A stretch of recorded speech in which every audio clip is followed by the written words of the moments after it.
Ya memang begitu kalau yang Koneksi. trader murni itu memang dia Ah, butuh koneksi minimal providernya ada 2 cadangan. Kalau gitu ya. sewaktu-waktu mati satu, ya Oh yang iya maksudnya iya. full trader loh Bu. Nggak Ah, full trader ya nggak usah. Kalau hanya ah. beli kira-kira ya kayak yang seperti saya bilang Mm. masuk bulan Oktober atau apa ya itu nggak perlu koneksi kuat. Yang penting timingnya aja malahan. Iya. Nggak apa-apa ya nih ya sambil ngisi waktu kumpulnya Bapak Ibu yang lainnya kita ngobrol ya. Ya, Nggak apa-apa selamat Bu, sore. buktinya belum kok. Nah itu. Ya, selamat sore Yul. Selamat sore Pak Ayo, Ari. Ibu Assalamualaikum Pak Ari. Bu Emi Selamat udah sore ya. Pak Ari. Ya. Selamat sore Pak Hari. Selamat Selamat sore, sore Ju. ibu-ibu yang apa ya? Yang lucu-lucu juga. Senyum terus, mau merah mau hijau. Iya, yang penting happy Pak. Aha. Betul. Pak Hari, Pak Hari, selamat sore. Mas Pak Hari. Selamat sore. Atau ada Selamat sore Pak Ari. ini Iya, Pak. teman Pak Bambang. Pak Bambang ada tuh. Selamat sore. Iya, aduh. Oh, ada Pak Yos. Sore Bu Kori. Sore Bu Eti, sore baru kenal Bu Eti. Aduh, saya lagi berduka nih Bu. Kenapa? Adik sepupu saya kena COVID, tapi karena ada COVID bawaan langsung kritis, langsung dipanggil Tuhan dalam waktu nggak 1 hari kemarin meninggalnya. Waduh, ikut berduka Ikut Inang. berduka ya Bu. Ya, ikut berduka Bu Makanya ya. Jakarta makin ngeri Pak, kayaknya Jakarta ini makin ini ya Pak ya, kalau udah kayaknya udah rata-rata hampir kena ya Pak ya, apa karena polusi atau gimana ya? Ya, Ya, sudah waktunya. ya kalau Jakarta arisan Bu, gantian. Rasanya seperti mimpi Pak gitu loh Pak. Soalnya nggak ada cuma dalam waktu nggak sampai 2 hari udah langsung Pak gitu loh Pak. Tapi memang karena ada penyakit bawaan masih umur 35 tahun Bu, 35 tahun. Udah ada penyakit bawaan jadi langsung kritis. Dan suami kena dari suami Bu. Jadi suami masih diisolasi, istri udah pergi. Berangkat duluan. Aduh. Ya. Ya. Oke. Ya. Baik, selamat sore Bapak Ibu. Assalamualaikum warahmatullahi wabarakatuh. Waalaikumsalam. Terima kasih meskipun indeks memerah, tapi Bapak Ibu tetap aja berkenan untuk diskusi sore hari ini. Dan kali ini yang manggung anak saya yang masih apa ini perjaka masih tinggi Juli ya. Bapak Ibu, jadi apa ini? Ya, kita seperti kita ketahui ya sebelum Yuli nanti sedikit saya memberikan pengantar bahwa pasar ini ya seperti ini. Maka kalau Bapak Ibu ingat tanggal 15 Januari yang lalu di dalam kopi pagi saya judulnya adalah jangan mengejar layang-layang putus. Itu yang saya maksud Bu. Jadi nggak tahu feeling seperti ini ya ada karena saya melihat beberapa saham ini udah naiknya udah dipucuk begitu. Saya agak ngeri ya, moga-moga sih tidak ada yang punya ketika Indofarma, Kimia Farma udah naik ribuan persen kan. Indofarma ini cuma 6 ribuan berapa.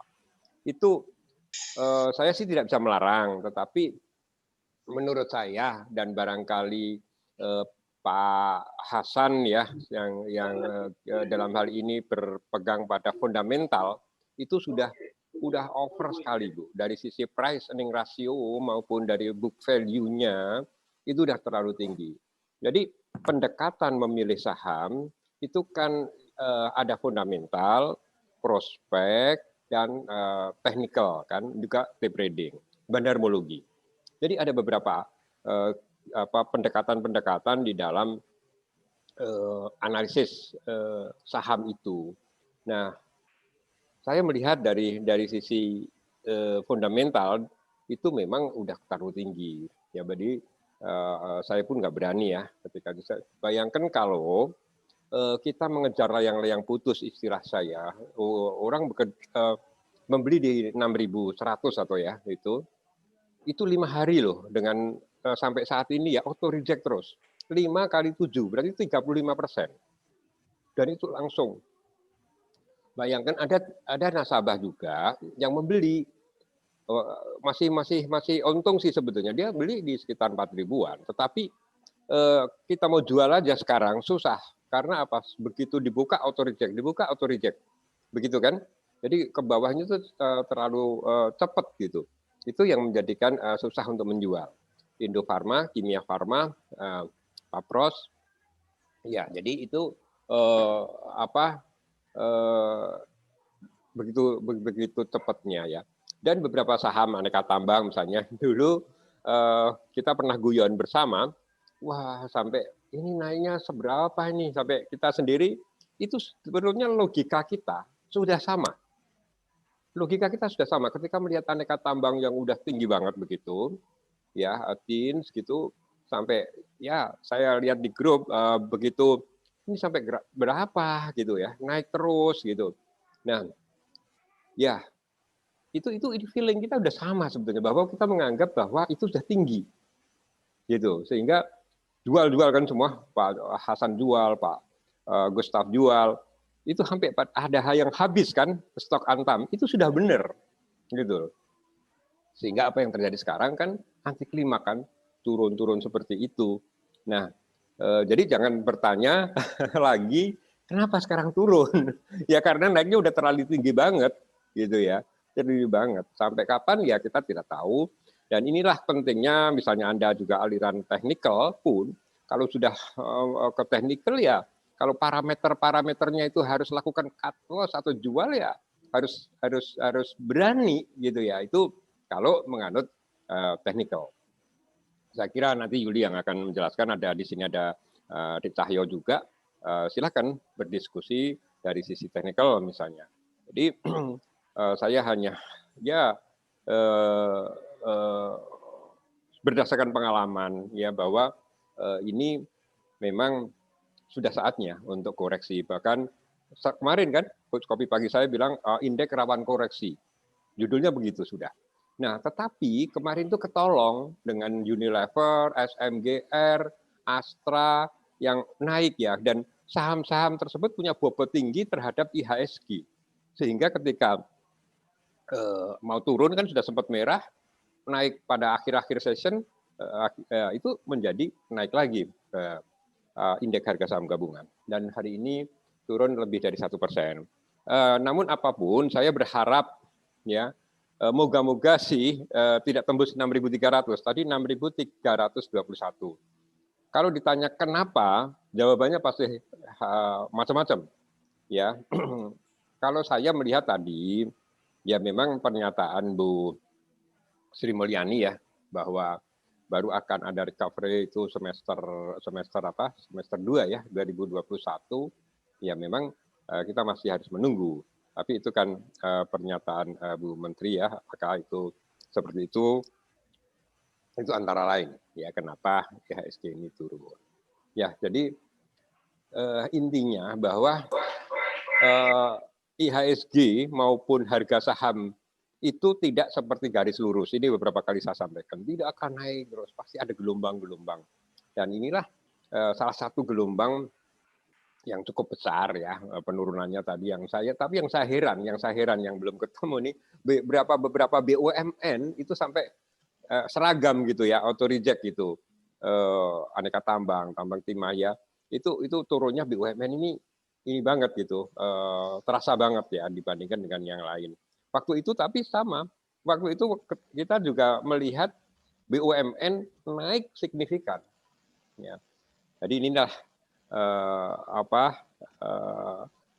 apa yang terjadi ya. Jadi ketika naiknya tinggi, turunnya juga cukup tinggi juga. Nah, tadi pagi ya, kalau tidak salah Kopi Pagi saya mengulas tentang Unilever. Ya, Unilever itu memang cukup tertinggal ketika bukan tertinggal sih, beberapa waktu yang lalu kan datar-datar aja gitu, di sekitar 7 ribuan berapa gitu ya, nggak naik-naik, terus ada kenaikan.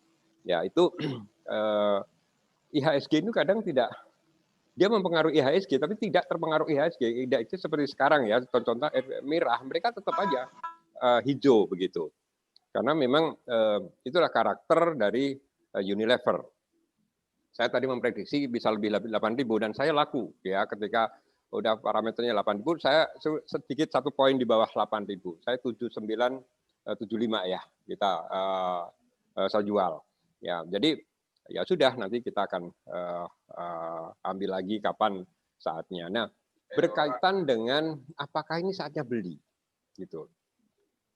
Ya, saya sering guyon sama Pak Hamdi mengenai jangan menangkap pisau jatuh, gitu. Murah sih, cuma selama belum ada pantulan gitu ya, itu kok rasanya kalau saya biarin aja dulu. Kita belum tahu dasarnya. Besok turun lagi mungkin kan. Tapi kalau saya lebih senang kalau sudah ada sinyal-sinyal pantulan begitu, sehingga itulah saat bisa masuk. Itu dari sisi tape trading ya. Nggak tahu nanti Yuli dan Mbak Cahyo akan menjelaskan juga mengenai hal tersebut. Itu Bapak Ibu sekalian, dan silahkan Yuli hari ini topiknya apa Yu? Kira-kira Yu? Ya ini yang konsumer Pak, biasanya. Oh consumer. Ya. Jadi dia akan ini kan ini ya sektor consumer ya, Yul ya, mengulas itu ya. Pak. Ya silakan, ada beberapa saham itu sektornya sektor consumer. Benar, saya senang sekali. Jadi sepotong kita belajar ya sekitar 1 jam begitulah. Jadi nggak bosan. Apapun kondisinya ya, bahwa kita kondisi sedang tertekan IHSG, kita belajar dari situ. Pas naik juga kita belajar. Jadi lama-lama saya kok punya rasa optimis, kita warga Investa tambah pengetahuan semua. Ya, bagi teman-teman yang baru bergabung di Investa Premium, terima kasih atas bergabungnya Bapak Ibu sekalian dengan satu komunitas yang heterogen dari berbagai profesi, berbagai karakter. Tapi alhamdulillah saya senang sekali di sini semua bisa menjaga, ya bukan menjaga jarak karena COVID, tapi menjaga situasi yang saya suka. Jadi semuanya kita ada batasan-batasan sehingga saling menghargai, itulah yang ada, sehingga kita semut tidak seperti teman yang dekat walaupun ada yang belum pernah ketemu. Saya juga dengan Bu Kori belum pernah ketemu ya Bu ya. Itu Yuli, Pak Cahyo. Silahkan dipandu Bapak Ibu sekalian. Saya menyelesaikan beberapa pekerjaan. Silahkan berdiskusi. Selamat sore dan sukses selalu. Assalamualaikum warahmatullahi wabarakatuh. Waalaikumsalam. Oke. Terima kasih Pak Ari atas introduksinya. Nah, ini tolong dong bisa di-share screen aja biar dari sini aja, Mas Aldi. Nah, ini saya mengambil di-share screen. Oke, coba. Oh ya, weh. Oke.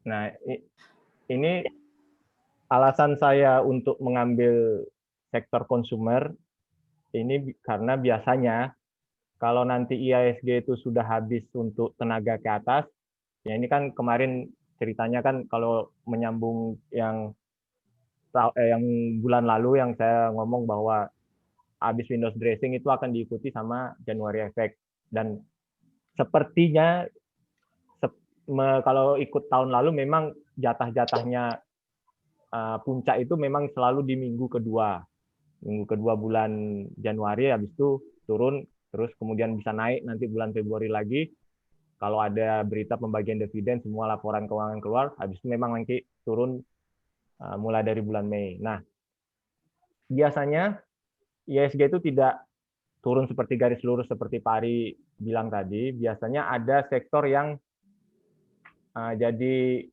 balancing, penahan, buffer. Dan biasanya yang dipakai itu umumnya biasanya memang konsumer. Dulu-dulu biasanya konsumer. Jadi untuk menahan kejatuhan ISG, konsumer biasanya dibuat hijau. Tadi beberapa saya lihat ada yang memang ditahan pakai itu.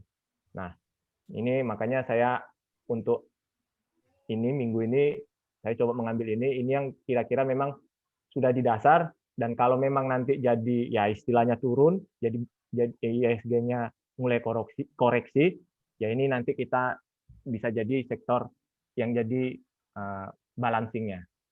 Nah, kita mulai dari yang Unilever. Kemarin juga saya ini teringat jadi pertanyaannya Bu Yudit waktu itu nanya, ini masuknya Unilever tuh di berapa? Karena waktu itu kan pertanyaan umumnya jelas, Unilever itu tidak ikut windows dressing karena turun kan. Kalau kita lihat selama bulan Desember ini, Unilever itu turun terus sampai di sini. Nah, saya bilang, ya kalau mau masuk antara range 7.000 sampai 6.600.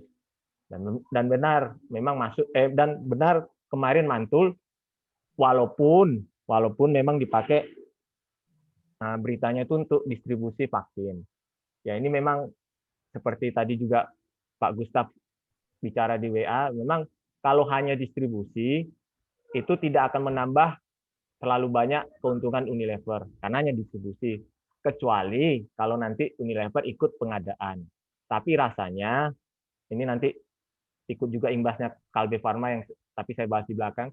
Tapi biasanya tapi pemerintah tidak mau pengadaan itu nanti di tangan swasta karena saya baca di koran pemerintah belajar dari swab test sama rapid yang jadi masalah, akhirnya dimonopoli, harganya bisa jadi berkali-kali lipat. Padahal kan ini programnya untuk semua rakyat dan gratis. Nah, yang ditakutkan kalau swasta ikut pengadaan, makanya akan bermasalah, malah nanti yang vaksin untuk rakyatnya jadi tidak dapat, malah yang kuat-kuatan bayar, siapa yang berani bayar, dia yang dapat vaksin. Nah, kembali ke Unilever, makanya waktu berita itu keluar, ya memang Unilever terbang. Kemarin kan terbang sampai 7.500. 7.500 berapa. Dan hari ini tadi kan openingnya 7.800. Nah, makanya kalau seandainya ya, ini kita ngomong seandainya, tadi kan juga gagal sebenarnya. Tempat 8.000, ternyata Unilever itu tidak kuat. Nah, makanya level pertama Unilever, kalau masih kuat, pertama itu harus bisa melewati resist 7.800, baru nanti kita ngomong berbicara di 8.500 seperti Pak Ari katakan sebelumnya waktu kemarin, waktu naik ditanya berapa. Nah, tadi cuma sampai, ya tadi juga Bu Febri tadi awal perdagangan memang nanya berapa, saya bilang cuma memang kalau hari ini secara psikologi memang harga 8.000, makanya saya bilang. Tapi kalau secara chart harusnya 7.800. Ternyata saya lihat tadi closingnya nggak sampai 7.800, nggak bisa dilewati. Makanya seandainya nanti besok Bapak Ibu memilih ini dengan alasan tadi untuk jadi balancing, ya ini petanya kira-kira ya begini, 7.800 yang terdekat, setelah itu baru 8.500. Ini yang tadi saya ceritakan. Nah, ini. Nah, yang kedua, saham yang saya bahas, ICBP. Kemarin juga masuk ke Investa 20. Cuma ini gagal. Ya sama, sepertinya kenapa saya bilang juga, kenapa ini tidak ikut windows dressing, karena sudah dari awal dia sudah duluan naik. Nah, kebetulan tadi saya lihat harganya sudah 9.750. Sebenarnya ini memang sahamnya masih ada pola double bottom dengan target turun sampai 8.600. Tapi seandainya nanti saham ini kuat di 9.600, tadi saya juga lihat kuat, tapi besok belum tentu ya. Makanya Bapak Ibu bisa perhatikan kalau kuat di 9.600, maka targetnya bisa ke 10.600 seperti yang balik lagi ke target investasi yang kemarin yang dibuat. Jadi bisa kita berharap kalau ini nanti jadi kembali lagi, kalau ini jadi sektor konsumer menjadi balancing indeksnya, jadi penahan indeks untuk tidak turun dalam. Yang kedua, ini yang tadi 9.600 sama. Yang ketiga, ini saudaranya Indofood Nah, Indofood ini tadi belum bisa sih, saya lihat hari ini dia masih merah, belum bisa kembali ke 7.000. Kalau tadi ini polanya namanya inverted cut candle dengan targetnya bisa turun sampai 6.100. Biasanya Indofood sama ICBP itu gerakannya hampir searah lah. Cuma tadi saya lihat ICBP-nya yang naik, Indofood-nya yang belum tembus 7.000. Padahal kalau melihat potensinya, gainnya lebih tinggi Indofood kalau menurut saya, karena 7.000 dia bisa sampai kalau naik bisa 8.000, lebih tinggi, lebih dari 10% dibanding si ICBP tadi. Ini untuk yang Indofood-nya. Keterangannya ini sudah saya buat. Nah, yang kedua, yang sektor sisanya itu AMSP, rokok. Salah satunya AMSP. Kebetulan memang saya lihat sudah mendekati support kuat. Kemarin juga Pak Julius nanya, saya bilang kalau mau masuklah di range 1450 sampai 1400. Support kuatnya kan 1400. Resist kuatnya memang di 1900. Jadi ya kalau menurut saya sih ini oke, termasuk bagus lah. Bapak Ibu bisa beli misalnya di range 1400 ini, Bapak Ibu jual. Kan ini sampai resist kuatnya kan di 1900. Nah, bolak-balik itu sudah lumayan 35%. Saya lihat juga butuh 2 bulan lah. Kalau katakan dari sini yang Oktober sampai di sini Desember kemarin 1900. Jadi menurut saya ini termasuk lumayan. Termasuk blue chip dan harganya memang sudah di bottom. Memang seperti Pak Ari bilang tadi, beberapa kalau memang pengen nunggu ya monggo, artinya nunggu pantulan. Tapi kalau kira-kira sudah tidak istilahnya tidak turun-turun lagi, Bapak Ibu mau nyicil silakan aja selama 1400 kuat toh. Bapak Ibu tinggal nunggu harga ke atas aja. Kapan ke atasnya ya Bapak Ibu yang sabar. Biarin pasar yang menggerakkan harga. Kita nunggu aja. Yang penting kita sudah berusaha mendapat harga murah yang terbaik gitu lah. Begitu aja menurut saya kalau ini. Sudah dekat 1400 tadi, tutupannya merah kalau nggak salah ini 1475 apa berapa ini turun. Nah, sideways lumayan lebar kan, 1400 1900. Nah, gudang garam juga hampir sama seperti HMSP. Nah, ini kebetulan juga range-nya 4.000 sampai 5.000. Kalau ditanya range, saya lebih cenderung milih HMSP karena HMSP itu 35% kan ini. Range-nya 35%, beli 1.400, jual 1.900. Kalau gudang garam kan cuma 4.000 sampai 50.000 paling tinggi. Ya maksudnya bukan paling tinggi, resist kuatnya di 50.000 sampai 55 itu kan jarang. Kita harus ngambil patokan ini dulu. Nah, range-nya ini lumayan 25% dan kebetulan harganya kemarin sih sudah nyentuh 40.000 yang ini terus mantul. Artinya selama 40.000 kuat ya Bapak Ibu monggo kalau mau sabar nunggu nanti dengan catatan yang hampir sama asal pergerakannya sama dengan si HMSP ya ini kalau kemarin kan juga Oktober Desember juga bisa dapat 50.000. Pokoknya selama 40.000-nya kuat. Nah, ini range-nya 40.000 50. Nah, yang tadi juga agak menarik perhatian saya Sido juga ini banyak pertanyaan. Ini awalnya memang saya lihat sudah tembus 760 yang ini, target turunnya bisa sampai 672. Tapi 2 hari kemarin, nah ini yang kemarin, ternyata Sido itu kuat di support 720 dan hari ini ternyata dia bisa balik ke 760. Nah, kalau pakai caranya Pak Ari nunggu pantulan, nah kalau Sido itu bisa mantul kuat sampai di atas 760, nah Bapak Ibu bisa targetnya itu nanti di sampai 810 yang pola kedua ini. Jadi ini kan polanya sebenarnya namanya pola head and shoulder. Ada dua shoulder pertama ini kiri, kepala, kanan. Nah ternyata mantul di 720 ini. Nah, kalau dia bentuk pola head and shoulder baru, ya Bapak Ibu bisa mengharapkan pantulan sebelum dia balik arah ke bawah membentuk shoulder kanan, ya Bapak Ibu nanti kalau ini bisa dijual di 810. Saya melihat ya artinya kalau dia kan sudah kembali di atas 760 kan, yang support resist yang 760 yang kemarin tembus ternyata sudah kembali. Nah, seandainya masih kuat, SIDO bisa kembali ke 810. Nah, kalau kuat sampai 8, kalau nggak kuat 810 ya Bapak Ibu keluar aja karena kemungkinan memang membentuk pola yang namanya head and shoulder. Ini lebih besar lagi target turunnya. Jadi tinggal Bapak Ibu lihat. Bapak Ibu misalnya besok masuk SIDO nih. Bapak Ibu tinggal lihat aja 760 kuat atau enggak. Kalau 760 enggak kuat ya udah, memang berarti masih mau ke bawah. Tapi kuat berarti 810. Di situ aja karena sudah ada pantulan. Kalau Pak Ari bilang mencari pantulan sudah, tinggal sekarang kuat enggak sampai ke 810 ini. Minimal 810 kalau saya lihat. Ini untuk SIDO. Tadi saya perhatikan yang lainnya merah, tahu-tahu dia bisa hijau sendiri.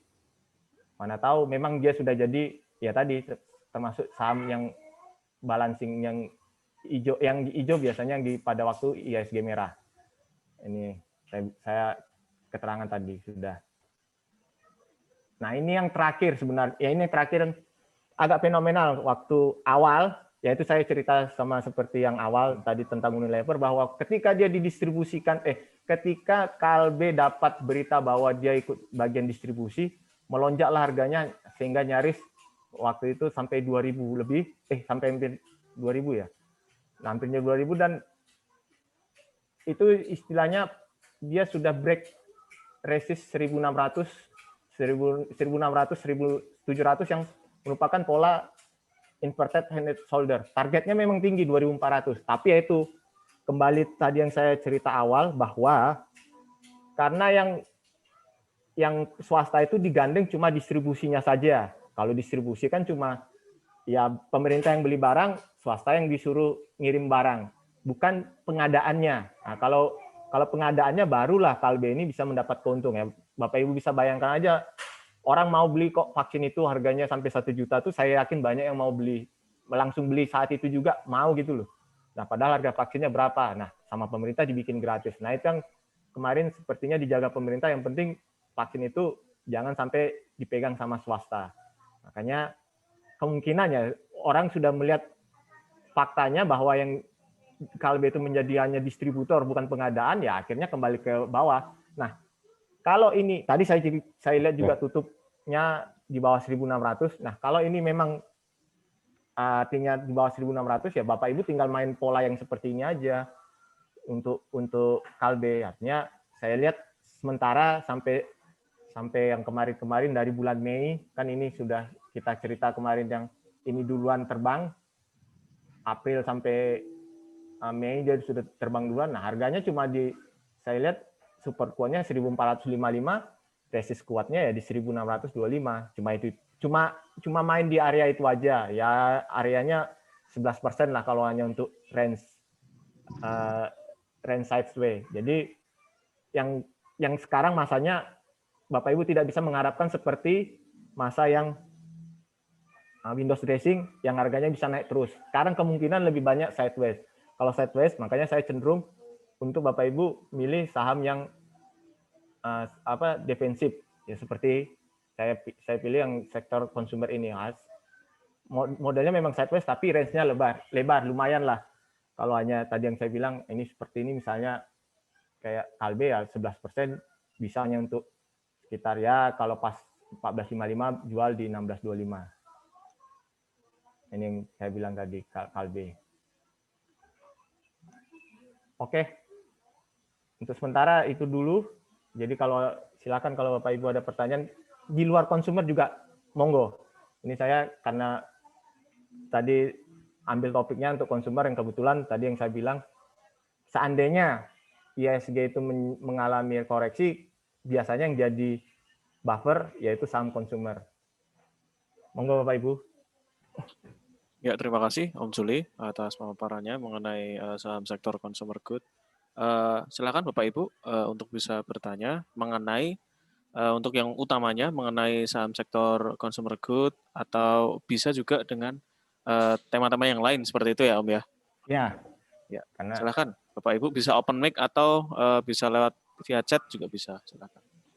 Izin tanya Pak Juli. Iya Bu Emi. Ya, itu kan kalau dilihat di saham itu Desember, kemudian Januari gitu ya. Ya, Bu. Terus kemudian nanti pada saat pembagian dividen di sekitar mulai April gitu ya. Ya. Nah, terus kemudian apa yang terjadi dengan bulan-bulan di antara momen-momen penting itu?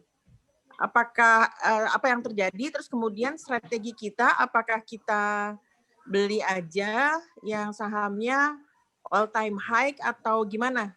Gitu. Strateginya gimana Pak Juli? Terima kasih. Oke. Ya itu yang seperti kemarin juga waktu Pak Dokter Omex nanya kan juga saya bilang pada dasarnya kalau trading santai, maksudnya trading untuk yang pemula itu memang paling bagus cuma di bulan Oktober, maksudnya Bapak Ibu beli di Oktober, terus Bapak Ibu tahan sampai Januari seperti ini. Itu memang banyak yang bisa menghasilkan ya 25% itu minimal lah, banyak itu. Untuk saham-saham blue chip loh ya. Contohnya tadi kemarin itu BRI atau apa, itu banyak. Memang saya selalu menyarankan untuk itu bulan Oktober sampai Januari. Itu Bapak Ibu keep sampai tadi Januari efek ya saya memang kayaknya sepertinya mulai ini ada, walaupun harus dipastikan besok. Sekarang kan baru turun hari pertama, harus dipastikan besok. Nah, biasanya memang setelah itu dari bulan Januari sampai pembagian dividen, kan nanti ini Januari mereka nunggu laporan keuangan full year tahunan. Batasnya kan sampai 31 Maret. Nah, laporan full year itu kan akan dipakai sebagai dasar untuk pembagian dividen. Makanya biasanya antara bulan Februari sampai bulan Mei sampai pembagian dividen lah, itu harga cenderung sideways tapi di atas. Nah, setelah habis pembagian dividen kan istilahnya good news-nya sudah habis. Orang memang cenderung ya udah realisasikan keuntungan, dapat dividen kok, dividennya sudah dapat, harga sudah di atas kan, sudah dapat gain kapital sama dividen. Mereka biasanya memang cenderung merealisasikan keuntungan. Maka biasanya menurut siklus turunlah harga mulai dari bulan Mei sampai nanti masuk lagi sampai keluar LK kuartal 3 untuk jadi patokan masuk. Ya seperti saya bilang tadi Oktober 31 September kan LK kuartal 3 keluar. Batas waktunya. Berarti kan di bulan Oktober mulai keluar semua emiten-emiten. Makanya masuk lagi misalnya manajemen investasi kita berdasarkan LK itu ya tinggal dilihat ada perkembangan, maksudnya mana yang signifikan naik kinerjanya itu yang dipilih. Nanti ya balik lagi siklusnya, pegang lagi bulan Oktober, nanti jual lagi bulan Januari atau Februari sampai selesai Januari efek. Ya begitu aja Bu. Sebenarnya siklusnya memang seperti itu kalau nggak ada yang aneh-aneh, kecuali kemarin yang aneh-aneh karena COVID.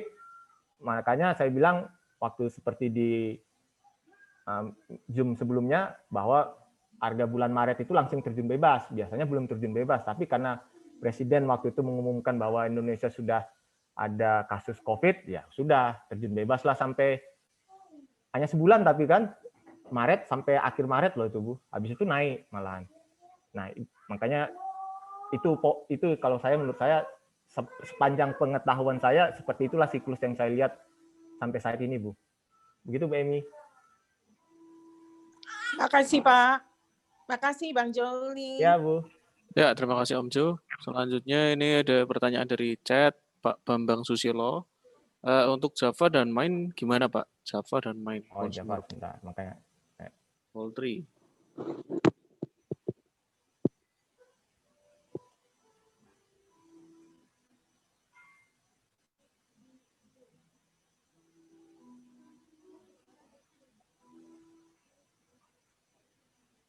Nah Java kemarin, nah ini memang ikan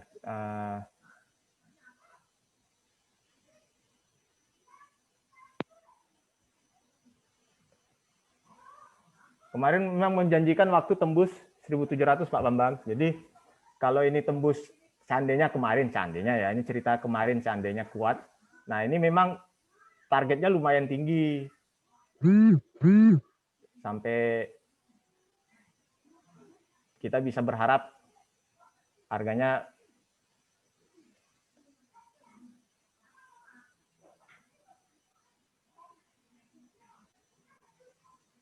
Harganya bisa sampai 1.000, hampir 2.000 lah. Nah, sekarang kebalik, Pak Bambang. Malah Pak Bambang harus waspada. Saya lupa tadi hari ini berapa ya. Saya nggak perhatiin Java.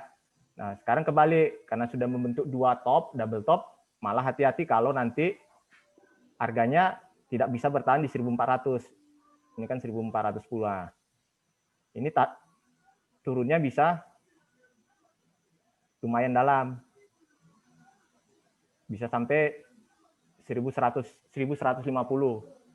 Jadi ketika harga saham itu tidak bisa nembus, ya makanya tadi yang saya bilang tidak bisa nembus 1.700, membentuk ekor yang gini panjang, ini sebenarnya sudah harusnya waspada.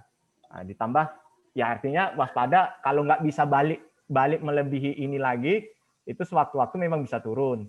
Tapi pembuktiannya baru bisa terjadi besok. Ada beberapa saham yang masih kuat seperti Kras kemarin. Waktu itu saya juga waspada karena ekornya panjang ini. Tapi ternyata besoknya dia masih bisa naik. Nah, ini kan kebalik. Ternyata besoknya memang dihajar benaran turun.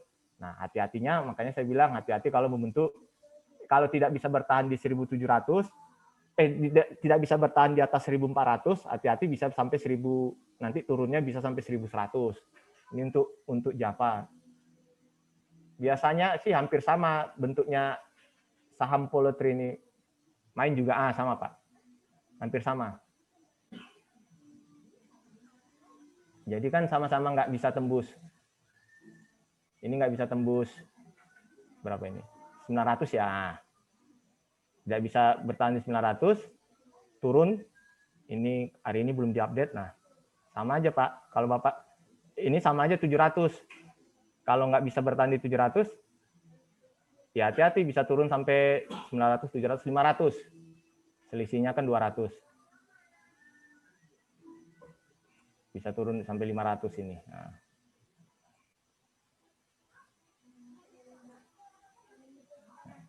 Ya begitu Pak Bambang. Terima kasih, Pak.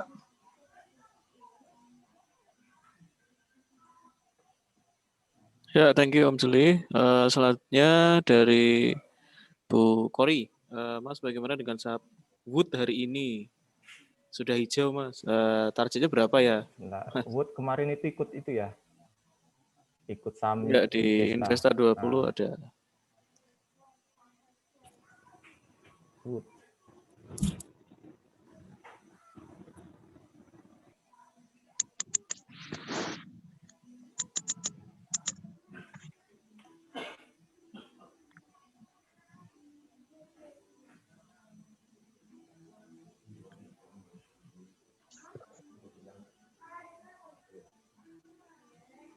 Wood, kalau saya lihat sama ini, maksudnya sama hati-hatinya di sini, karena dia nggak bisa saham ini kan kita lihat ekornya yang tertinggi 645.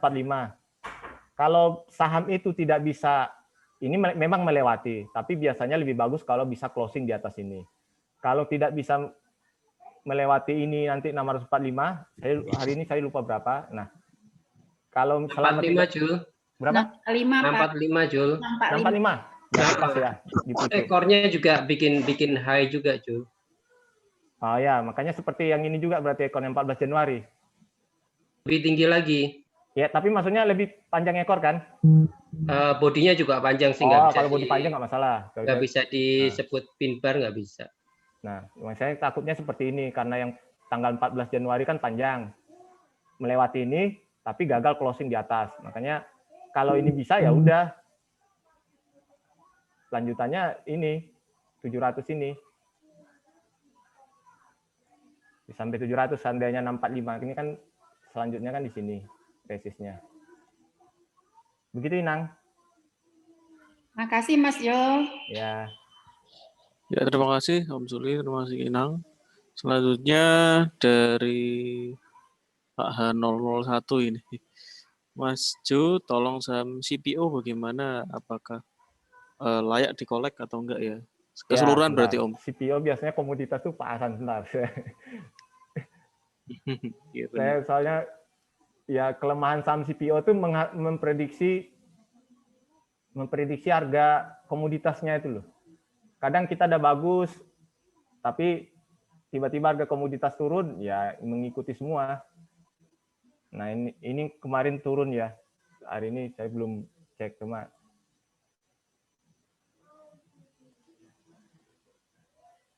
kita ambil yang induknya gede-gede aja dulu. Makanya kalau saya lihat ini, ya ini yang lumayan ini kalau turun ini. Pola seperti ini gagal bertahan ya. Cuman SIM tuh yang naik kayaknya. Iya, SIM nggak tahu, itu agak beda sendiri tuh. Ya begini, kalau hari ini gagal di atas, maksudnya inilah saya ambil batasnya 11.500. Kalau Ali gagal di atas 11.500 ya berarti bisa balik ke, ya kebetulan ini support juga sih. Sampai ke sini 9.800. Biasanya sih memang kalau melihat begini memang sudah mau habis pola uptrend channel, terus tiba-tiba jeblok sendiri, ya habis dia. Ini udah habis lah tenaga naiknya. Nah, saya lihat dulu yang LICP-nya.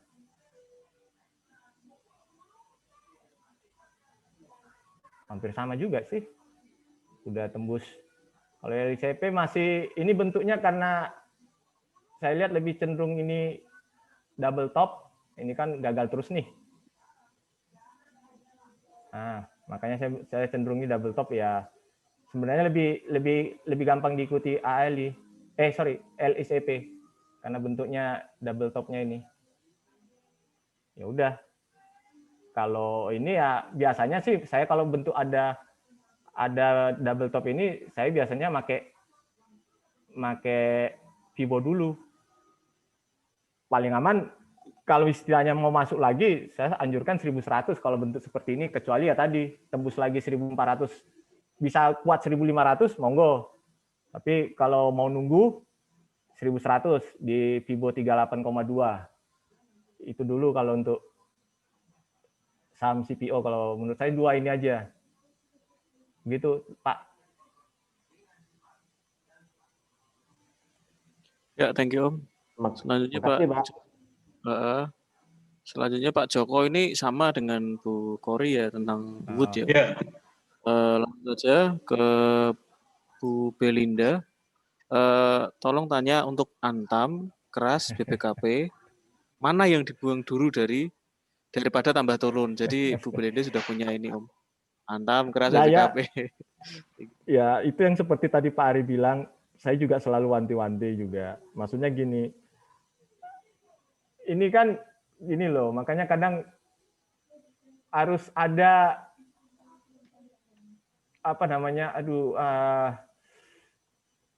nalar gitu loh. Jadi jangan oke lah ini 5.000. Maksudnya kalau nanti perhitungan semua itu jadi ya, maksudnya semua mobil listrik ada, pabriknya jalan, memang itu 5.000. Tapi kan seperti Pak Ari juga ngomong, 5.000 itu bukan harga yang istilahnya tegak lurus gitu loh. Pasti ada gelombang-gelombangnya gitu. Makanya saya sudah wanti-wanti. Ini kan dari bulan Oktober nih. Anggaplah kemarin kalau saya bilang Oktober untuk mulai Windows dressing. Nah, dari bulan Oktober sampai bulan Januari itu sudah naik 350% itu loh untuk Antam. Makanya kalau ditanya pertanyaannya mana yang bisa dibuang duluan, saya cenderung Antam. Kenapa? Ada yang nampung. Transaksinya kan masih 1 triliun ini. Tadi hari ini juga masih 1 triliun. Kemarin-kemarin memang gila-gilaan ini. Bisa sampai yang ini 4 triliunan ini. Saya juga heran ini 4 triliunan. Padahal sebelum-sebelumnya kan kecil ini. Sebelum bulan Oktober ya. Ini kan kecil sekali transaksinya. Kalau kita lihat yang bawah ini kan transaksi ini.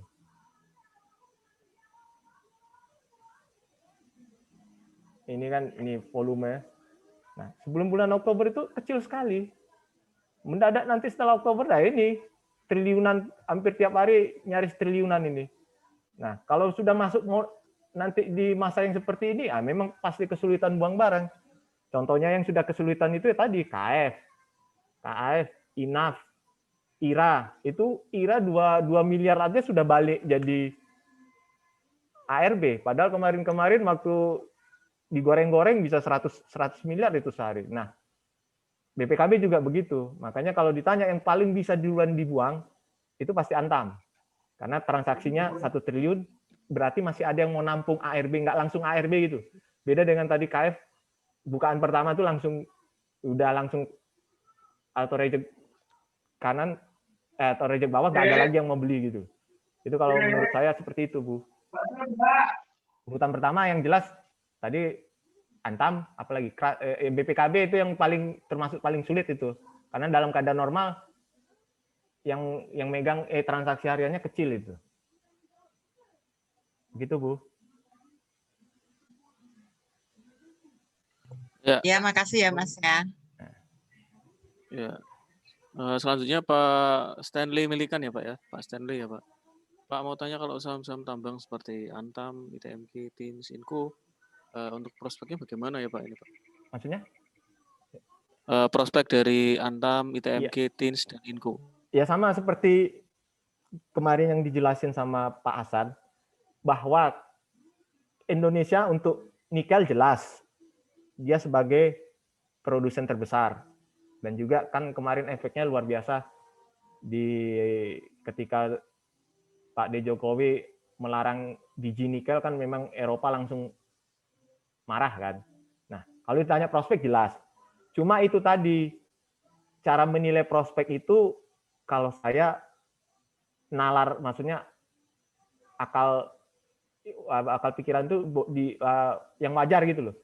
Ini kan makanya dari awal, ini kan kalau nanti harga istilahnya, kalau pabriknya berdiri, mulus, terus pabrik baterainya gitu loh. Terus tadi juga beberapa investor asing yang bergerak di otomotif juga mau bikin pabriknya di Indonesia itu loh.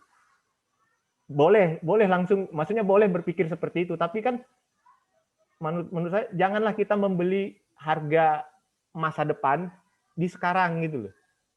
Saya sering bilang itu juga sama tentu kasus sama seperti BRIS sama Agro. BRIS oke lah nanti kalau dia digabung, betul-betul digabung, apa iya langsung moncer, langsung bisa mengalahkan kinerjanya BCA yang sudah 10-an tahun dan yang sampai sekarang itu saham yang istilahnya kinerjanya paling bagus untuk perbankan di Indonesia, makanya harganya paling mahal.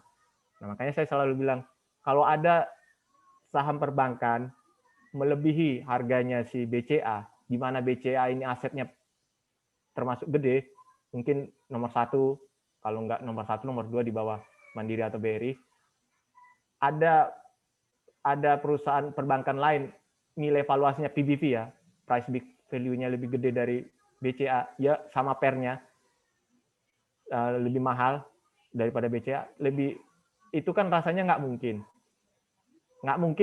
dalam artian itu tadi, apa ya bank ini, kan makanya selalu bilang itu kan prospeknya bagus, iya benar prospeknya bagus, tapi kan di masa depan, maksud saya itu, jangan membeli harga masa depan itu dibawa ke sekarang, nah, sama aja, kapan membalik harga seperti itu kan, misalnya ke Antam, katakan nanti 5.000, tapi kan 5.000-nya tuh yang di sana gitu loh, kita kira 10 tahun lagi kalau jadi semua itu, jangan dibawa ke sekarang, dibelinya sekarang itu. Nanti jadinya ya itu tadi, susahnya nyangkut, banyaknya nyangkut, valuasinya kemahalan semua.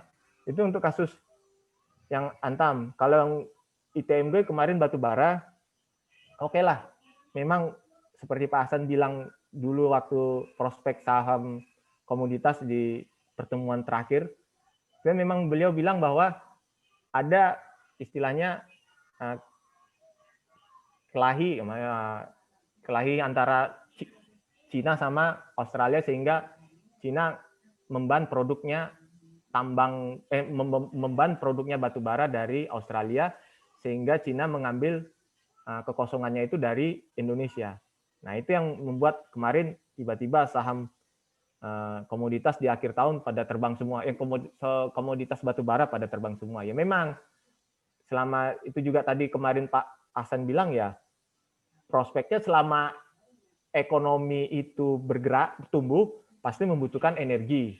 Nah, masalahnya itu tadi, apakah energinya itu masih bertahan energi fosil atau nanti sudah berubah seperti yang energi baterai seperti Antam. Nah, itu aja nanti istilahnya pertarungannya cuma di situ. Berapa lama fosil ini bisa menggantikan bisa bertahan lama sebelum digantikan sama energi yang ramah lingkungan seperti listrik. Kalau menurut saya seperti itu. Ya, thank you. Selanjutnya untuk pertanyaan dari Pak Erwan. Pak Jo, untuk saham Garuda ini, Om. Oke, peluang naik gimana, Om? Garuda seharusnya sudah, kalau menurut saya kemarin sudah, oh ya sebentar. Kemarin ini sempat, ini sebenarnya pertanyaannya juga waktu itu pernah ditanya Bu Emi, jadi saya waktu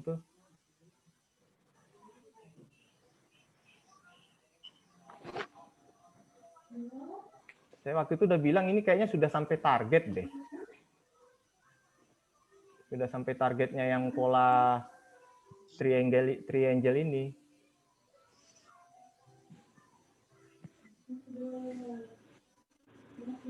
Nah, kan udah toh.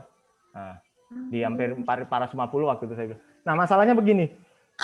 Kalau sudah selesai Januari efek, itu ya memang sebenarnya tinggal jualan gitu loh maksudnya. Jadi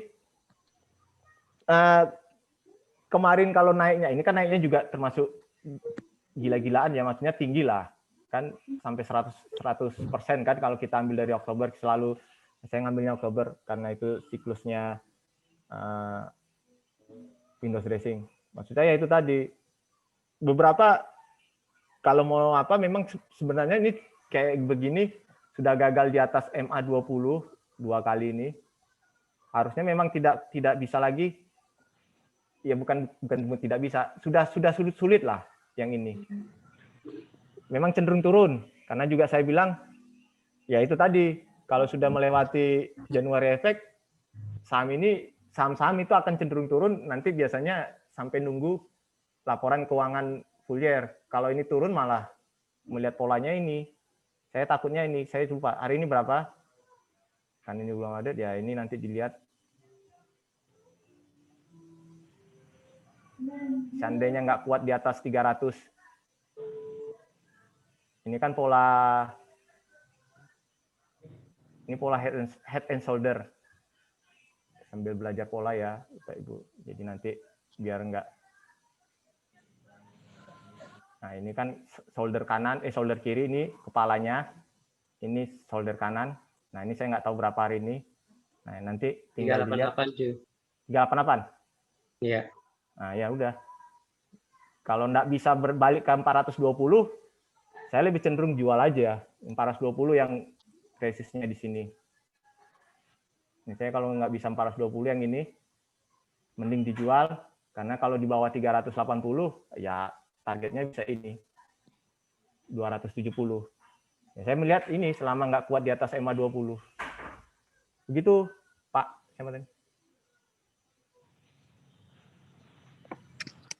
Ya, terima kasih Pak Jo, terima kasih. Dari Pak Erwan tadi, Pak. Terima kasih, Pak Erwan. Terima kasih Pak Jo. Selanjutnya dari Pak Roland Hutapea. Mengenai saham BRMS, gimana Pak Om Jo? Ya, seperti tadi, gini Amang, tadi kan seperti sudah dibahas di WA, itu kan mau Raikisu toh, kalau nggak salah nilai tebusnya 70. Intinya, kalau mau ditebus, maksudnya kalau pihak manajemen BRMS itu mau istilahnya emitennya supaya menebus itu harga Raikisu, maka saham itu akan di-maintain di atas 70. Makanya menurut saya itu ya memang sampai sekarang itu pergerakannya lebih banyak karena ada aksi korporasi. Dalam keadaan normal kan BRMS itu lebih banyak BRMS.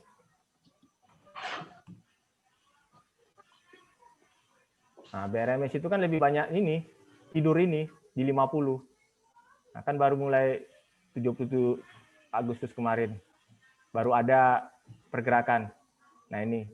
Nah, karena ya itu tadi, kalau aksi korporasi, manajemen pingin retail pemegang saham lain menebus, maka dia berusaha menjaga harga saham itu di atas 70. Bahwa nanti kalau yang masalah deposit emas atau apa, nanti Pak Hasan sama Pak Bronto bisa membahas lah. Saya nggak gitu ngerti apa namanya istilahnya itu emasnya di dalam kandungannya berapa gitu loh.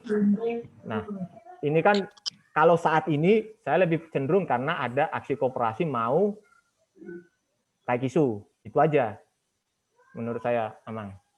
Ya, makasih Pak. Ya, terima kasih Pak Roland. Selanjutnya untuk ini mungkin pertanyaan terakhir ya Om ya, karena ini juga dari Pak Eko Setijono untuk untuk Antam dan Telkom untuk turunnya sekarang Om. Itu sampai berapa sih kira-kira? Oh, kalau Antam Antam sih kalau mau normalnya, maksudnya bukan normal sih, biasanya ini kan banyak ini apa gap up-nya.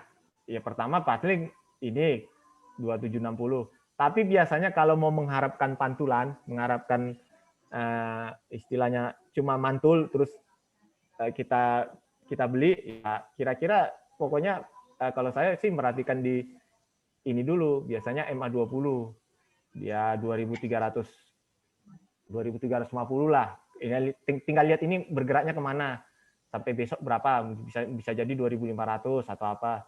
Biasanya saya perhatikan ini dulu. Ada pantulan seperti ini, kayak gini loh. Biasanya kalau istilahnya support pertama ini kan seperti gini. Nah, ada kena sentuh MA20, dia balik. Nah, itu yang biasanya di situ trader nunggu kalau sudah begini. Ini kan sudah ARB hari ketiga tuh ini. Hari kedua, ini kemarin nggak ARB yang pertama. Nah, biasanya sih seperti itu kalau masuk, kalau mau cari pantulan ya Pak. Tapi ya monggo. Maksudnya kalau pantulan seperti itu. Tapi kalau ditanya mau masuk untuk dapat seperti ini ya lain lagi nanti. Berarti kan nunggu dulu sampai ya kalau Mas Tahir bilang tunggu sampai retailnya buang barang dulu, si bandarnya ngumpulin dari di bawah baru bisa dibawa terbang lagi. Kalau ini kan, nah ini ya menurut saya sih ini sudah jualan ya retailnya tunggu buang barang karena nyangkut menurut saya begitu. Kalau Telkom malah belum turun, Telkom malah sideways sebenarnya. Ya tinggal ini kan 3660-nya 3640 kan belum tembus-tembus nih. 3640 kan belum tembus-tembus. Masih kuat di atas. Nah, kalau mau beli ya nanti kalau sudah di sekitar di 3250 ya termasuk lumayan sih untuk saham blue chip yang sideways bisa menghasilkan ya 12%, 10% lah ini. Sekitar dalam rentang kalau melihat ini kan nggak sampai sebulan. Nah, ini kalau menurut saya Telkom, tapi untuk sementara ini loh, maksudnya terdekat. Nah, syukur-syukur kalau balik lagi yang seperti ini di 32540 ya, kalau itu monggo. Toh ini saham, maksudnya kalau sudah sampai 2540 Bapak Ibu merem aja beli nggak apa-apa gitu loh. Ini kan nggak ada saingannya. Dia sektor telekomunikasi seperti kemarin juga Mas Tahir bilang, sebenarnya ini sektor yang memang untuk masuk itu barrier entry-nya jelas sangat tinggi. Kenapa?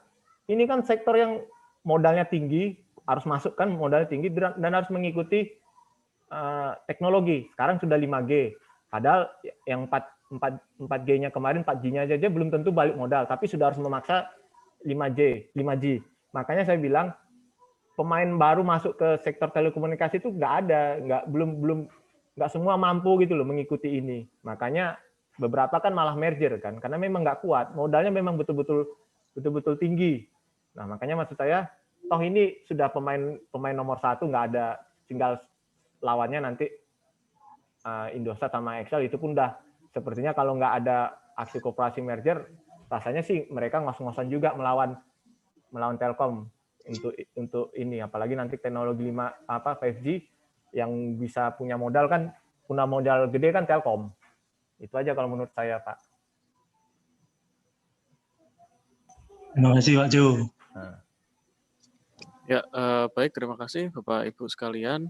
Sepertinya ini sudah menunjukkan jam 4:30 karena kita juga dibatasi waktu sampai jam 4:30. Mungkin Om Jo bisa kasih closing statement ya.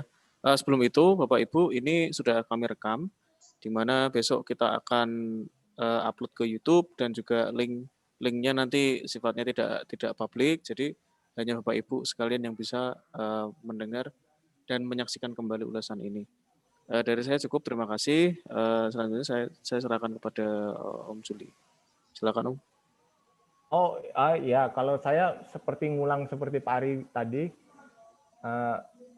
tolong jangan membeli saham mengejar layang-layang gitu, maksud saya mengejar layang-layang putus. Jadi itu memang kelihatannya memang enak gitu loh, lihat sahamnya naik terus. Tapi ya itu tadi, Bapak Ibu harus bisa paham karakternya ketika itu sudah dalam keadaan normal, maksudnya normal itu sebelum-sebelumnya naik itu kita lihat volumenya, itu Bapak Ibu bisa jualan nggak? Ya contoh saya paling nyata itu sebenarnya IRA. IRA itu kan sekarang aja IRA, KF, INAF itu kan yang punya barang aja nggak bisa jual gitu loh. Jadi maksud saya mari kita nalar dulu, kita harus jalan, jangan nafsu melihat harga tinggi kita kejar terus nanti pertanyaannya malah ya itu seperti Pak Ari bilang, kenapa sahamnya turun, pas naik nggak nanya kenapa saham naik, pas turun malah bingung sendiri. Itu aja kalau saya, mari kita istilahnya jangan terlalu tamak sampai lupa fundamentalnya, kalau saya itu aja. Terima kasih untuk perhatiannya pada sore hari ini Bapak Ibu. Selamat sore semuanya. Ya, selamat sore. Terima kasih Pak Ibu. Terima kasih Pak Jo. Terima kasih Pak Jo. Terima kasih Bapak Ibu. Terima kasih Pak Hari, terima kasih semuanya. Terima kasih Bu Eti. Terima kasih Jo. Iya, terima kasih. Kami tutup ya Bapak Ibu ya. Terima kasih Om Jo dengan mentor sekalian. Kami tutup. Assalamualaikum warahmatullahi wabarakatuh. Salam. Terima kasih.